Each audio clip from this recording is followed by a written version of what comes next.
एक दफ़ा दूध पाक वाले सारे अस्सलातु वस्सलामु अलैका या सय्यदी या रसूल अल्लाह व अला आलिका व अस्हाबिका या सय्यदी या हबीब अल्लाह। आज का जो हमारा मौजू है ना, वो एक हदीस पाक है और वो बहुत ही कॉमन हदीस पाक है। मेरे ख़्याल से हम जितने भी लोग यहाँ पे मौजूद हैं ना, शायद ही हम में से कोई ऐसा शख्स हो जिसने वो हदीस पाक ना सुनी हो।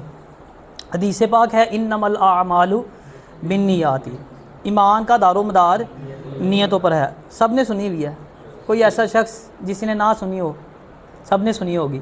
अच्छा, हम सब ने ये हदीस पाक सुन रखी है, लेकिन इसकी अहमियत से हम में से शायद कोई भी वाकिफ़ नहीं है। मैं भी वाकिफ़ नहीं था जब तक मैंने इसकी शरह नहीं पढ़ी। बचपन से हदीस सुनते आए हैं, ये हमने बहुत कॉमन है, किताबों में भी पढ़ी है, लेकिन जब मैंने शरह पढ़ी ना, तो फिर मुझे पता लगा कि ये कितनी अहम हदीस पाक है। उसी टाइम मैंने नीयत की कि ये मैं आपसे शेयर ज़रूर करूँगा। तो इस लेक्चर को हम 3 हिस्सों में डिवाइड करेंगे।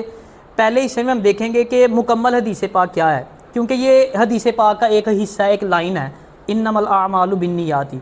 सेकंड नंबर पे हम देखेंगे कि किस मौका पर नबी अलैहिस्सलातु वस्सलाम ने ये हदीस पाक इरशाद फरमाई, और थर्ड नंबर पे हम इसकी इंपॉर्टेंस पे बात करेंगे।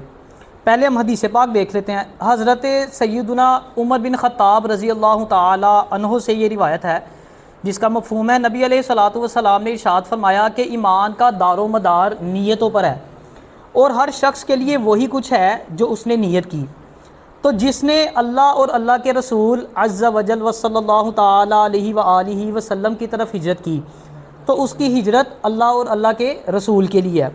और जिसने दुनिया हासिल करने के लिए या किसी औरत से निकाह करने के लिए हिजरत की, तो उसकी हिजरत उसी के लिए है जिसकी तरफ उसने हिजरत की। ये मुकम्मल हदीस पाक है, ठीक है ना। जिसमें से एक हिस्सा मैंने बताया इन्नमल आमालु बिन्नियाती, वो एक हिस्सा है इसका। अब हम देख लेते हैं किस मौका पर नबी अलैहिस्सलातु वस्सलाम ने ये हदीस पाक जो है वो इरशाद फरमाई थी। एक शख्स था जो मक्का में रहता था, और एक खातून थी जो उम्मे कैस के नाम से जो है ना वो बुलाई जाती थी। असल नाम और था, लेकिन उनको उम्मे कैस कह के पुकारा जाता था। तो उस शख्स ने ना उनको, जो उम्मे कैस मदीना शरीफ में रहती थी, उसको निकाह का पैगाम भेजा। तो उसने ये कंडीशन लगाई कि जब तुम हिजरत करके मदीना आ जाओगे तब मैं तुमसे निकाह करूँगी। तो वो जो शख्स था उसने ये शर्त को कबूल किया और हिजरत करके मदीना चला गया। जब मदीना में पहुंचा ना, तो सहाबा को पता लगा कि ये उम्मे कैस की खातिर जो है वो हिजरत करके मदीना में आया। तो उनका नाम डल गया, असल नाम तो लोग भूल गए, उनको मुहाजिर उम्मे कैस के नाम से पुकारा जाने लगा। अच्छा, बात चलती चलती जब नबी अलैहिस्सलातु वस्सलाम तक पहुंची ना, तो नबी अलैहिस्सलातु वस्सलाम ने उस शख्स की इस्लाह के लिए जो है ना वो दुराने खुतबा मिंबर पर तशरीफ़ फरमा के ये जो है ना हदीस पाक इरशाद फरमाई थी। अब आप बैकग्राउंड समझ गए होंगे सारा। आपने फरमाया जिसने अल्लाह और अल्लाह के रसूल की तरफ हिजरत की, उसकी हिजरत अल्लाह और अल्लाह के रसूल के लिए है। जिसने दुनिया हासिल करने के लिए, मिसाल के तौर पे कुछ लोग कारोबारी लिहाज से भी तो हिजरत करते हैं ना, कि यहाँ पे कारोबार नहीं ठीक, चलो मुल्तान चले जाते हैं, यहाँ कराची जाके कारोबार करते हैं, फैसलाबाद चले जाते हैं। तो जिसने कोई दुनियावी गर्ज से हिजरत की या किसी औरत से निकाह करने के लिए हिजरत की, तो उसकी हिजरत उसी के लिए है जिसकी तरफ उसने हिजरत की। ये मुकम्मल इसका एक जो था ना बैकग्राउंड था सारा इसका। अच्छा, नीयत क्या है, पहले मुझे ये बताएं। नीयत किसको बोलते हैं? दिल के इरादे को नीयत बोलते हैं, ठीक है ना। ज़ुबान से पुकारना ज़रूरी नहीं है। आप नमाज़ पढ़ते हैं ना, तो नमाज की नीयत बेशक आपने ज़ुबान से नहीं की, आपने दिल में इरादा कर लिया है, तो वो नीयत उसकी हो जाती है। और आमाल जो है ना वो 2 किस्म के होते हैं, एक अच्छे आमाल होते हैं और एक बुरे आमाल होते हैं। जो बुरा अमल है वो तो आप किसी भी नीयत से करें ना, उसका तो कोई सवाब से कोई तल्लक ही नहीं है, कंसेप्ट है ही नहीं उसमें सवाब का। बात आ जाती है अच्छे काम की, तो अच्छे काम में फिर डिफरेंट कंडीशंस हैं। नमाज की हम मिसाल ले लेते हैं। अगर आप नमाज, फ़र्ज़ नमाज है ना, हमारे ऊपर फ़र्ज़ है नमाज, 5 वक्त की नमाज फ़र्ज़ है। अगर आप फ़र्ज़ समझ के पढ़ते हैं सिर्फ नमाज, आपने नमाज पढ़ी, फ़र्ज़ अदा हो गया, अजर व सवाब ना मिला, आपने सवाब की नीयत नहीं की। तो अच्छा, आपने नमाज़ पढ़ी, सवाब की नीयत कर ली, अब आपको सवाब मिल गया। अगर आपने वही नमाज़ पढ़ी लेकिन रियाकारी की नीयत की, अब वही नमाज जो आपको जन्नत में ले जाने वाली थी, अब वो आपको कहाँ लेके जाएगी? जहन्नम में लेके जाएगी। यानी नीयत की वजह से उसमें फ़र्क आ गया। बुरे अमाल का तो मैंने बताया तल्लक ही कोई नहीं ना सवाब से। अच्छे अमाल में देखा जाता है कि क्या नीयत की जा रही है। और अगर इस हदीस पाक की अहमियत की हम बात करें ना, तो ये बुखारी शरीफ की सबसे पहली हदीस पाक है, और मुहद्दिस ने इस हदीस पाक को उन बुनियादी अहादीस में शुमार किया है जिस पर दीन इस्लाम का दारोमदार है। और दाऊद मुहद्दिस तो यहाँ तक फरमाते हैं कि लाखों अहादीस में से ना दीन इस्लाम पर अमल करने के लिए 4 हदीसें काफ़ी हैं। लाखों अहादीस में से दीन पर अमल करने के लिए सिर्फ 4 हदीसें काफ़ी हैं, जिनमें से एक हदीस है इन्नमल आमालु बिन्नियाती। और इमाम शाफ़ई रहमतुल्लाहि ताला अलैह यहाँ तक फरमाते हैं कि इस हदीस पाक के अंदर इल्म दीन का 1/3 हिस्सा मौजूद है। आप इसकी अहमियत को समझने की कोशिश करें। 1/3 हिस्सा समझते हैं कितना होता है? 3 हिस्से किए जाएँ तो उसका 1 हिस्सा, यानी इल्म दीन का 1/3 हिस्सा किस में मौजूद है? इस हदीस पाक में मौजूद है। फिर इमाम अबू हनीफ़ा रहमतुल्लाहि ताला अलैह ने अपने बेटे हमाद को नसीहत करते हुए फरमाया, आपने फरमाया मैंने 5 लाख अहादीस में से ना चुन के 5 हदीसें निकाली हैं, अगर तुम इनको अच्छे से याद कर लो और पूरे यकीन के साथ इस पर अमल करो तो तुम्हें दीन और दुनिया की भलाई नसीब हो जाएगी। जिसमें से एक हदीस पाक है इन्नमल आमालु बिन्नियाती। 5 लाख अहादीस में से आपने फरमाया चुन के मैंने 5 निकाली है, जिसमें से एक हदीस पाक ये है, यानी इतनी इंपॉर्टेंस की हामिल है। अब कुछ मिसालों से मैं आपको समझा देता हूँ ताकि आपको इसकी अहमियत का अंदाज़ा हो जाए। नमाज का तो मैंने आपको बता दिया। हम खाना क्यों खाते हैं बताएं? ज़िंदा रहने के लिए, ये भी आम मतलब के बताया जाता है। ज़िंदा रहने के लिए, लज्जत के लिए खाते हैं, ठीक है ना, पेट भरने के लिए खाते हैं हम खाना। अब अगर आप लज्जत के लिए खाते हैं या अपनी भूख मिटाने के लिए खाते हैं तो क्या आपको सवाब मिलेगा? कोई सवाब नहीं है। लेकिन अगर वही खाना जो आपने खाना भी है उसके बगैर ज़िंदा भी नहीं रह सकते, अगर वही खाना आप इस नीयत से खाते हैं कि मुझे इबादत पर क़ुव्वत हासिल होगी, अब खाना खा रहे हैं, मज़ा भी आ रहा है, लुत्फ़ भी उठा रहे हैं और साथ में सवाब भी पा रहे हैं। क्यों? क्योंकि आपने नीयत की है कि इस खाना खाने से मेरे जिस्म में जो ताकत आएगी उससे मैं अपने रब की इबादत करूँगा। इबादत के लिए ताकत तो चाहिए ना, रातों को क़याम करने के लिए जिस्म में ताकत होगी तो इबादत करेंगे ना, क्या ख्याल है? तो अगर इबादत पर क़ुव्वत के लिए खाना खाते हैं, जो कि खाना ज़रूरी है, मैं वही पॉइंट बार बार दोहरा रहा हूँ, क्योंकि खाना है हमने, उसके बगैर चारा नहीं है, तो फिर जब खाना ही है तो फिर अच्छी नीयत से खाओ। आप तालीम हासिल सारे करते हैं ना, कितना कितना जो वक्त और कितना अरसा जो है हम स्कूल्स और कॉलेजेस में जो है स्पेंड करते हैं, कितना वक्त गुजारते हैं, घंटों गुजार देते हैं। और नीयत क्या होती है हमारी कि पढ़ लिख के जो है ना वो जनाब कोई गड्डी शड्डी बनावांगे, कोई प्लाट शलाट लवाएंगे, हैं कोई माल मता इकट्ठा करेंगे, यानी दुनिया की गर्ज से तालीम हासिल करते हैं। अब इतने घंटों जो आप यहाँ अकेडमी में गुजारते हो, किसी कॉलेज में गुजारते हो, किसी यूनिवर्सिटी में गुजारते हो, सफ़र करके जाते हो, आना जाना सारे या अखराजात, इनका कुछ फ़ायदा है? अच्छा पढ़ना भी है। मज़ेदार बात देखो, अब आप यहाँ आके बैठे हुए, चाहे अपनी मर्ज़ी से आए हो, चाहे घर वालों ने आपको चित्र मार के भेजा है, आ तो गए हो ना, बैठना तो है, टाइम तो स्पेंड हो रहा है, लेकिन सवाब तो नहीं मिल रहा। लेकिन अगर इसी में आप नियत कर लें कि मैं इल्म इसलिए हासिल करूँगा कि मैं हलाल इज़्ज़त कमाने के काबिल बन जाऊँगा, अब इसका सवाब मिलेगा कि नहीं? आप घर से निकले हैं कॉलेज के लिए, यूनिवर्सिटी के लिए, एकेडमी के लिए, जा रहे हैं वो भी सवाब है, वापस आ रहे हैं वो भी सवाब है, बैठे हुए हैं वो भी सवाब है, पढ़ रहे हैं वो भी सवाब है, 10 साल पढ़ाई की है सवाब में रहे हैं, जितने जितने घंटों गुजारे हैं सवाब में रहे हैं। किस वजह से? नीयत कर ली। अच्छा फिर एक काम में ज़रूरी नहीं कि एक ही नीयत हो सकती है, एक से ज़्यादा नीयतें भी हो सकती हैं, और जितनी नीयतें बढ़ाते जाएंगे उतना अजर व सवाब भी बढ़ता जाएगा। ये अपनी तालीम की ही एग्जांपल ले ले, जैसे मैंने एक मिसाल दी कि इसलिए तालीम हासिल करेंगे कि हलाल इज़्ज़त कमाने के काबिल बन जाएंगे, ये हो गई एक नीयत। दूसरी नीयत आप ये कर सकते हैं कि मैं पढ़ लिख के किसी जॉब पे लगूंगा या कारोबार स्टार्ट करूंगा, तो जो मुझे इनकम आएगी उससे मैं उस माल को मैं अपने माँ बाप के ऊपर खर्च करूंगा, ये दूसरी नीयत ऐड हो गई। तीसरी नीयत आप कर सकते हैं मैं गरीब, यतीम, मिस्कीन, बेवा उन पे खर्च करूँगा। चौथी नीयत आप ये कर सकते हैं मिसाल के तौर पे किसी ओहदे पे पहुँच कर मैं अल्लाह की मखलूक की खिदमत करूँगा। यानी जितनी नीयतें बढ़ाते जाएंगे अजर व सवाब के अंदर इजाफा होता जाएगा। मस्जिद में नमाज़ पढ़ने जाते हैं, अगर सिर्फ इस नीयत से गए हैं कि नमाज़ पढ़नी है, सवाब हासिल करना है, तो ये एक नीयत हो गई।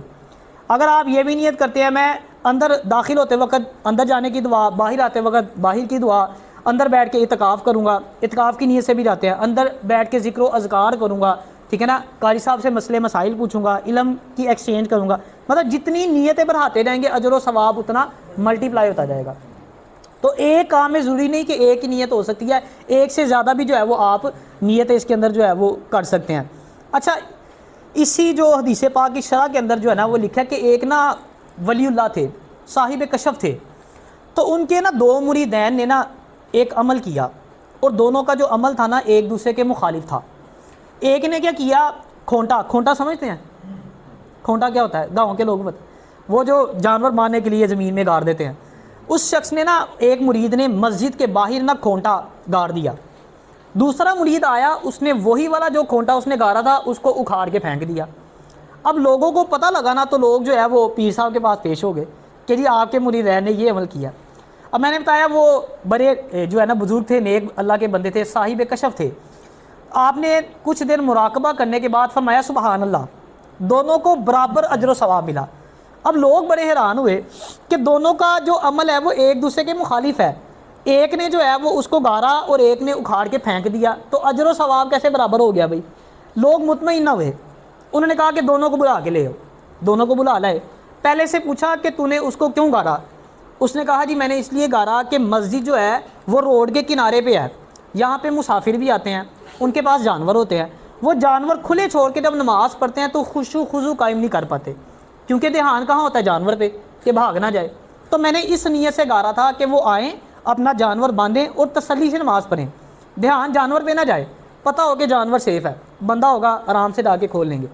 तो जो वो वली थे ना, अल्लाह के जो वली थे, जो वो बुज़ुर्ग थे, जो पीर थे उनके, उन्होंने लोग जो हाजिरीन बैठे हुए थे पास जो लेके आए थे उनसे पूछा कि बताओ भाई ये अजर व सवाब का हकदार है कि नहीं है। उन्होंने कहा बिल्कुल ये सवाब का जो है हकदार है। अच्छा, अब दूसरे से पूछा कि तुमने उसको उखाड़ के क्यों फेंका। उसने कहा मैंने इसलिए उखाड़ के फेंका कि इस मस्जिद में नाबीना लोग भी आते हैं, फिर अंधेरी रात हो, तूफ़ानी बारिश आ जाए तब भी लोग आते हैं, तो मैंने इस नीयत से इसको उखाड़ के फेंका कि किसी को ठोकर ना लग जाए, किसी को तकलीफ़ ना पहुँचे, तो इसलिए मैंने इसको फेंक दिया। उन्होंने हाजिरीन से पूछा कि बताओ भाई ये सवाब का हकदार है कि नहीं है। उन्होंने कहा बिल्कुल हकदार है। अब यहाँ पे नोट करें, दोनों का एक्ट एक दूसरे के मुखालिफ है, लेकिन सवाब बराबर है। क्यों? नीयत की वजह से। यानी नीयत की वजह से देखें कहाँ की बात कहाँ पे पहुँच जाती है। फिर इसी हदीस पाक की शरह में लिखा है कि मौलाना रूम ना मसनवी शरीफ में हिकायत जो है ना वो दर्ज करते हैं। आप फरमाते हैं कि एक शख्स था, वो नया मुरीद हुआ, तो उसने एक नया घर बनाया, तो पीर साहब को ना उसने इफ्तिताह के लिए बुलाया। पीर साहब जब गए, उन्होंने जाके घर का मुआयना किया ना, तो उनको घर के अंदर एक रोशनदान मिला। आम लोग रखते हैं घरों के अंदर। तो वो जो पीर साहब थे उन्होंने अपने मुरीद से पूछा कि ये रोशनदान तुमने क्यों रखा है। उसने कहा रोशनदान मैंने इसलिए रखा है कि ताकि इससे मेरे घर में रोशनी आए। उन्होंने ना बड़े दुख का इजहार किया और तड़पते हुए फरमाया कि काश तूने ये इस नीयत से रखा होता कि इससे अजान की आवाज़ आती, तो अजान की आवाज़ आती, तुझे सवाब भी मिलता और रोशनी तो तुझे मिल ही जानी थी। ये बात समझ गए? जैसे मैंने कहा पढ़ना तो है ही आपने, तो फिर नीयत अच्छी कर लें। रोशनदान बनाना तो है ही है, नीयत अच्छी कर लें। मैं आपको अपनी मिसाल देता हूँ। मैंने ये शुरू से मतलब कि जब मैं वाइट सूट पहनता था ना, मुझे अक्सर मेरे कोलीग वगैरह या स्टूडेंट में से भी अक्सर कह रहे थे कि सर आप पे वाइट सूट बड़ा सूट करता है। मैंने उसका कभी स्पेशल एहतमाम नहीं किया। मतलब होता है ना, बंदा कहता है सूट करता है तो चलो यही बनाना शुरू कर दो। कुछ अर्सा पहले ना मेरी नज़र से एक हदीस पाक गुजरी कि नबी अलैहिस्सलातु वस्सलाम जो है ना वो सफ़ेद लिबास को पसंद फरमाते थे। आपने फरमाया उम्दा लिबास जो है वो सफ़ेद लिबास है। तब से मैंने नीयत की कि अब ज़्यादातर सफ़ेद ही पहनना है। अभी मैंने सूट सिलवाने थे, मैंने 4 के 4 सूट सफ़ेद सिलवा दिए। मेरे घर वाले कहते चारों सफ़ेद सिलवा लिए हैं। मैं दिल में सोचा, मैं कहा मैं आपको क्या बताऊँ किस नीयत से सिलवाया। अब ये बात बताने का मकसद क्या है, ये मैंने सफ़ेद लिबास पहना हुआ है, जब तक ये मेरे बदन पे रहेगा मुझे सवाब मिलेगा और दूसरा फ़ायदा भी मुझे हासिल होगा। सूट भी करता है मेरे ऊपर, एक वो फ़ायदा भी है, लेकिन जो नीयत है उसका सवाब भी है। बताने का मकसद है एक काम आपने करना है तो आप देखें उसमें कौन कौन सी अच्छी नीयत की जा सकती है। अच्छी नीयतों के बगैर आपने वो काम नहीं करना, फिर चाहे वो जितना मर्जी अच्छा काम हो, अगर नीयत अच्छी नहीं होगी उसका सवाब नहीं मिलेगा। इसकी एक और मिसाल ले लें। एक हदीस पाक है जिसका मफहूम है कि नबी अलैहिस्सलातु वस्सलाम ने इरशाद फरमाया कि बरोज़े क़यामत ना शहीद को लाया जाएगा। अल्लाह पाक उससे फरमाएगा कि मैंने तुझे फ़लाँ फ़लाँ फ़लाँ जो है ना वो नेमतें अता की, बता तूने इसका हक़ कैसे अदा किया। वो कहेगा या अल्लाह मैंने तेरी रज़ा के लिए अपनी जान कुर्बान कर दी। अल्लाह पाक फरमाएगा नहीं, तू झूठ बोलता है, तूने मेरी रज़ा के लिए जान कुर्बान नहीं की, तूने इसलिए जान कुर्बान की ताकि लोग तुझे बहादुर कहें। लोगों ने बहादुर कह दिया, उठाओ इसको जहन्नुम में फेंक दो। फिर आलिम दीन को लाया जाएगा, वो आलिम दीन होगा, कारी भी होगा। अल्लाह पाक फरमाएगा कि मैंने तुझे फ़लाँ फ़लाँ फ़लाँ नेमतें अता की, बता तूने इसका हक़ कैसे अदा किया। वो कहेगा कि या अल्लाह मैंने इल्म सीखा सिखाया, कुरान पढ़ा पढ़ाया। अल्लाह पाक फरमाएगा तू झूठ बोलता है, तूने इसलिए इल्म सीखा ताकि लोग तुझे आलिम कहें, इसीलिए सिखाया तूने, इसलिए तूने कुरान पढ़ा ताकि लोग तुझे कारी कहें, कह दिया लोगों ने, उठाओ इसको जहन्नुम में फेंक दो। फिर जो है वो एक सखी शख्स को लाया जाएगा। अल्लाह पाक फरमाएगा मैंने तुझे फ़लाँ फ़लाँ फ़लाँ नेमतें अता की, बता तूने इसका हक़ कैसे अदा किया। वो अर्ज़ करेगा कि या अल्लाह, पहले तो वो ये तीनों बंदे तस्दीक भी करेंगे कि बेशक या अल्लाह तूने हमें ये नेमतें अता की हैं। फिर अल्लाह उस तीसरे शख्स से पूछेगा, सखी से पूछेगा, तो वो कहेगा या अल्लाह मैंने तेरी रज़ा के लिए सखावत की, अपना माल तकसीम किया लोगों में। अल्लाह फरमाएगा तू झूठ बोलता है, तूने इसलिए ये काम किया ताकि लोग तुझे सखी कहें, उठाओ इसको जहन्नुम में फेंक दो। अब आप बताएं, शहीद होना कितनी खुशकिस्मती की बात है। एक आलिम दीन होना, एक कारी होना। नबी अलैहिस्सलातु वस्सलाम ने फरमाया ना कि तुम में से बेहतरीन शख्स वो है जो कुरान पढ़ता है और दूसरों को पढ़ाता है। तो जो कारी होना, आलिम होना कितनी खुशकिस्मती की बात है। सखी होना कितनी खुशकिस्मती की बात है कि सखी अल्लाह का दोस्त है। ये तीनों जो दर्जे आपको बताए ये बड़ी खुशकिस्मती की बात है, शहीद होना, आलिम होना और सखी होना। लेकिन सब बर्बाद हो गए, क्यों? नीयत अच्छी नहीं थी। यानी बात कहाँ आ गई एंड पे?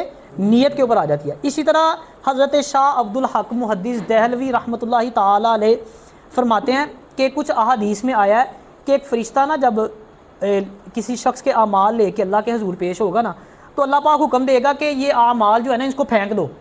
तो फ़रिश्ता कहेगा कि या अल्लाह मैंने खुद सुना, मैंने खुद देखा कि तेरे बंदे ने वाकई ये आमाल किए हैं। अल्लाह पाक फरमाएगा बेशक उसने ये आमाल किए हैं लेकिन उसने मेरी रज़ा की खातिर नहीं किए, इसलिए मेरी बारगाह में काबिल कबूल नहीं है, इसको फेंक दो। फिर दूसरे फरिश्ते को अल्लाह हुक्म देगा कि फ़लाँ फ़लाँ फ़लाँ नेकियां जो है ना वो फ़लाँ शख्स की जो है ना वो खाते में लिख दो, उसके नाम आमाल में लिख दो। फरिश्ता कहेगा कि या अल्लाह तेरे बंदे ने तो ये आमाल किए ही नहीं थे, फिर तू क्यों हुक्म दे रहा है कि ये आमाल जो है वो उसके नाम आमाल में लिख दिए जाएँ। तो अल्लाह पाक फरमाएगा कि बेशक उसने ये आमाल नहीं किए लेकिन उसने इसको करने की नीयत तो की थी ना। यानी नीयत करने पे ये जो सवाब है। मैंने जब से ये चीज़ें पढ़ी थी ना, मेरी अब आदत है, मैं क्या करता हूँ, जैसे ही मिसाल ले लें आप, जैसे कुरान की तफसीर शुरू की ना, अब वो एक दिन में तो नहीं ख़त्म हो जानी, पता नहीं कितना टाइम लगना, महीने लगे, सालों लगे, लेकिन मैं नीयत कर लेता हूँ कि मैंने इंशाअल्लाह इसको कंप्लीट करना है। अब मैंने ये थोड़े दिन पहले एक ऐप है, शायद आपने सुनी हो, इस्लाम 360, उसमें अहादीस की काफ़ी बुक हैं, मैंने वो इंस्टॉल की। अब वो अहादीस की जो उसमें बुक है ना, उसमें किसी में 6000 हदीसें हैं, किसी में 2000 3000 इस तरह करके तादाद है। अब वो इतनी जल्दी तो नहीं पढ़ी जा सकती, और अगर ज़िंदगी की बात करें तो एक सांस का भी भरोसा नहीं है। लेकिन जैसे ही मैंने इंस्टॉल की, मैंने नीयत की कि मैंने ये कंप्लीट करनी है। अब ये जिस बुक से मैं आपको शरह पढ़ के बता रहा हूँ, उस बुक का नाम है मुंतखब अहादीस। उसमें 40 मुंतखब अहादीस जो बड़ी अहम है ना, वो बयान की गई हुई हैं। जैसे ही मैंने डाउनलोड की, साथ ही नीयत कर ली कि मैंने पूरी पढ़नी है। अब देखें, अल्लाह दिल की नीयतें जानता है, सच्चे दिल से नीयत कर ली कि मैंने पूरी कंप्लीट पढ़नी है। हो सकता है मुझे अगले ही लम्हे मौत आ जाए, लेकिन मुझे उम्मीद है कि मेरा अल्लाह पाक मुझे उस पूरे को पढ़ने का जो है ना वो, और उसको अमल करने का, आगे पहुंचाने का सवाब अता फरमा देगा। यानी मौके से फ़ायदा उठाएं, ज़िंदगी का कोई पता नहीं, जब भी कोई काम करना है अच्छी नीयत ज़रूर करनी है। और एक हदीस पाक का मफ़हूम भी है कि नबी अलैहिस्सलातु वस्सलाम ने इरशाद फरमाया कि जब बंदा किसी नेकी का इरादा करता है ना, सिर्फ इरादा करता है, उस पर अमल नहीं करता, तो उसको एक पूरी नेकी का जो है ना वो अजर उसके खाते में लिख दिया जाता है। अच्छा, अब नेकी का इरादा किया और उस पर अमल भी कर लिया, तो मिसाल के तौर पे आपने सदका देने का इरादा किया और साथ सदका दे भी दिया अब आपने, तो 10 गुना से लेके 700 गुना या इससे भी ज़्यादा अजर सवाब उसको मिलेगा। और अगर वो किसी बुराई का इरादा करता है, सिर्फ इरादा किया, उस पर अमल नहीं किया, तो एक जो है ना नेकी उसके खाते में लिख दी जाएगी। अगर बुराई का इरादा किया, झूठ बोलने का इरादा किया, झूठ भी बोल दिया, इरादा करने के साथ उस पर अमल भी कर लिया, तो अब जो है वो उसको एक बुराई का जो है ना वो, मतलब एक बुराई उसके खाते में लिख दी जाएगी। अगर आप इसको कंपेयर करें ना, तो आपको अंदाज़ा होगा कि ये कितनी अहम बात है। नेकी का सिर्फ आपने इरादा किया तो क्या मिला? एक नेकी मिल गई। अच्छा, बुराई का इरादा किया तो क्या हुआ? बुराई लिख दी जानी चाहिए ना, इरादा जो कर ले। जैसे नेकी का इरादा करने पे नेकी मिल गई है, तो बुराई का इरादा करने पे गुनाह एक लिख दिया जाना चाहिए। लेकिन बुराई का इरादा कर रहे हैं, अमल नहीं किया, तो नेकी लिखी जा रही है। अच्छा, अब नेकी का इरादा कर लिया, उस पर अमल भी कर लिया, तो 10 गुना से लेके 700 गुना या जितना अल्लाह बढ़ा उसको बढ़ा दे अपनी रहमत से, उतना अजर सवाब मिलेगा। नेकी एक थी तो एक ही अजर सवाब मिलना चाहिए था ना उसका, एक नेकी का। अच्छा, अब गुनाह का इरादा किया, गुनाह कर भी लिया, अब जैसे नेकी का इरादा करने के बाद नेकी की थी तो 700 गुना या उससे ज़्यादा जो सवाब चला गया, तो गुनाह का इरादा करके गुनाह करने पे भी गुनाह ज़्यादा होना चाहिए ना, लेकिन गुनाह का इरादा करके गुनाह किया तो एक ही गुनाह मिल रहा है। यानी अल्लाह की रहमत तो जो है वो बख्शिश के बहाने तलाश करती है। नीयत करते हैं आप अच्छी, अमल नहीं भी करते तो सवाब है, कहते हैं ना कि जो मोमिन है उसकी नीयत उसके अमल से बेहतर है। क्यों? क्योंकि नीयत जो है ना वो उसमें दिखावा नहीं होता, अमल के अंदर दिखावा होता है। नीयत में आप दिखावा कर सकते हैं, मेरे दिल में जो नीयत है आप उसको देख ही नहीं सकते, मैं आपके दिल में मौजूद नीयत को नहीं देख सकता। लेकिन अमल जो है वो उसमें इजहार हो सकता है, दिखावा हो सकता है, नमाज में दिखावा हो सकता है, ज़िक्र और अज़कार के अंदर दिखावा हो सकता है। इसलिए नीयत जो है ना वो इंसान की हमेशा अच्छी होनी चाहिए। कुछ लोग वो होते हैं जो पहाड़ जितना अमल करते हैं और कंकड़ जितना अजर पाते हैं, और कुछ लोग वो होते हैं जो कंकड़ जितना अमल करते हैं और पहाड़ जितना अजर पाते हैं। ये जो नीयतों का फ़र्क है ना, ये अजर के नताइज बदल देता है। आज से आप अपनी ज़िंदगी का एक असूल बना ले, कोई भी अच्छा काम, नेक काम आपने करना है ना, ऐसी नीयतें ज़रूर करनी है जो एक मोमिन के शायान शान हो। एक नीयत नहीं, सोचें बैठ के, कोई काम करने लगे हैं 5 मिनट रुके, सोचें कि इस काम को करने से पहले मैं कौन कौन सी अच्छी नीयतें कर सकता हूँ। 5, 10, 15 जितनी बढ़ाएंगे उतना ज़्यादा अजर व सवाब आता जाएगा। ज़िंदगी वैसे भी बड़ी मुख्तसर है यार, क्या भरोसा है कब मौत आ जाए। एक तो नेक अमाल कर रहे होते हैं, वो भी अगर अच्छी नीयत से नहीं होंगे तो वो सारा कुछ ज़ाया होता जा रहा है। ज़िंदगी की मिसाल तो ऐसी है जैसे एक किसान होता है ना, वो ज़मीन के अंदर बीज बोता है। अब जब बीज को बोता है फिर उसको पानी लगाता है, फिर फसल निकलती है। अब उस फसल की केयर करता है, गर्मी सर्दी के हिसाब से उसको मैनेज करता है, कीड़ा लगने से उसको बचाता है, ठीक है ना। अच्छा, एक वक्त आता है जब वो फसल पक जाती है, तैयार होती है, लहलहाती है, खूबसूरत लगती है। अब वो वक्त आता है जब उसने उस फसल को काटना होता है। अब जिस दिन उसने फसल को काटना है उससे ऐन एक दिन पहले वो जब रात को सोता है, सुबह उठता है तो उसको पता चलता है कि रात को जो है वो अंधेरी बारिश हुई, तेज़ अंधेरी चली, तूफ़ान आया और सारी फसल तबाह हो गई। अब वो किसान हाथ मलता रह जाता है। इंसान बिल्कुल इसी तरह है, इंसान की ज़िंदगी ऐसी ही है। इंसान सारी ज़िंदगी प्लानिंग करता है, ठीक है ना, प्लॉट इकट्ठे करेगा, मालो दौलत इकट्ठा करेगा, बैंक बैलेंस बनाएगा, ठीक है ना, गाड़ी लेगा, पता नहीं क्या क्या करता है, मंसूबे बनाता है। अच्छा, फिर वो उसकी ज़िंदगी में एक मकाम वो आता है जब वो समझता है कि अब मैं कामयाब हो गया हूँ, एक स्टेटस हासिल कर लेता है ना इस दुनिया के अंदर, उसको लगता है कि अब जो है ना मैं सुकून से बैठ के खाऊंगा। अचानक मौत आ जाती है। जैसे मैंने बताया, उसकी फसल खड़ी थी, तैयार खड़ी थी, उसने सिर्फ काटनी थी। इसने भी सारी ज़िंदगी प्लानिंग की, सारा कुछ इकट्ठा किया। जब उसको लगा कि अब जनाब मैं एक स्टेटस पे पहुंच गया हूँ, अब मैंने सुकून से बैठ के याशी करनी है, मेरी नस्लें बैठ के खाएंगी, अब मौत आ जाती है। अब सारा का सारा किया जो है वो वहीं का वहीं रह जाता है।